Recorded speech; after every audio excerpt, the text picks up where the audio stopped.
তুই এখানে আসতে এত দেরি করলি কেন? আমি ঢাকা থেকে বাড়ি এসে 10 মিনিটের মতো স্কুলে চলে আসছি তোর সাথে দেখা করবো বলে, আর তুই গ্রামে বসে থেকে 1 ঘন্টা লাগাইছিস। মেয়ে মানুষ না আমি, একটু তৈরি হইতে সময় লাগবে। সাজুগুজু করে কি তুই সাজুগুজু করে আসছিস? কই কোনো চেঞ্জেস তো নাই। তোরা আগেও 47 মতো লাগতো, এখনো 47 মতোই লাগতেছে। তোমার শাকসুনি করলি কেন? আমার কথা আমি জাস্ট খারাপ করে দিতে। তোর লাগে আর কথাই কম না যা। এই ময়না, কোনো কথা হবে না। ময়না দাঁড়া, ময়না, ময়না।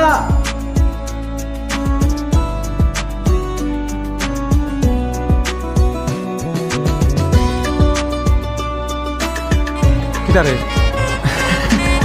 তোরা দুইজনে বাথরুমে কিটা করতেছিলি? হ্যাঁ দেখো বাবা, উনি হচ্ছে জুয়ের বাবা, আর জুই হচ্ছে আমার ছোটবেলার বন্ধু। শুধু বন্ধু না, ও আমার ভালোবাসা। আমি চাই না তোমার সাথে ওনার এই দূরত্ব থাকুক। এই যে উপরে এদিকে তুই ওইখানে কেন? উপরে আয়। আচ্ছা দাঁড়া, করার মতো কোনো জায়গা হইলো?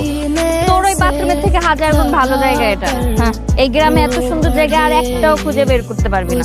ফেলটু একটা। এই তুই আমার ফেলটু বলি কেন? তুই আমার কথা একটু কেন? তুই ফেলটু।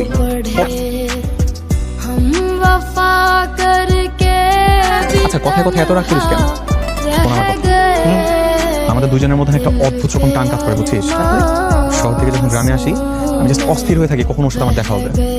আর যতক্ষণ শহরে থাকি ওর সাথে দিন রাত আমার ফোনে কথা হয়, কি করলাম, কিভাবে দিন পার করলাম, কি হচ্ছে না হচ্ছে, এগুলোই। এই প্রেম ভালোবাসা নিয়ে আমাদের মতো কোনো কথা হয় না। শেফালি বেগম, আমার তো কপাল খুলে গেছে। কি করে কপাল খুললো? এমপি সাহেব আত্মীয় হইতে চলছে। আত্মীয় কেমনে করে? এমপি সাহেবের ওই যে ভাতিজা আছে না মিল্টন, মিল্টনের সাথে আমাকে মাইয়া জুয়ের একটা সম্বন্ধ করে ফেলাইছি। সম্মতায় চাউলের লেগে আমি সবকিছু করতে পারি, কথাটা মনে রাখিস। আমি কি সত্যি জুইকে ভালোবাসি?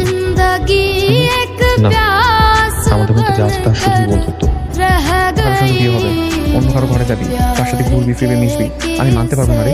এগুলো ভাবতে গেলেও কেমন যেন মাথা খারাপ লাগে। তার মানে আমরা দুজনে দুজনকে ভালোবাসি। কারণ আমি তোকে ভালোবাসি, আর ভালোবাসার মানুষের মনের কথা ফুল দিয়ে জানানো লাগে তুই তো আমার ভালোবাসার মানুষ।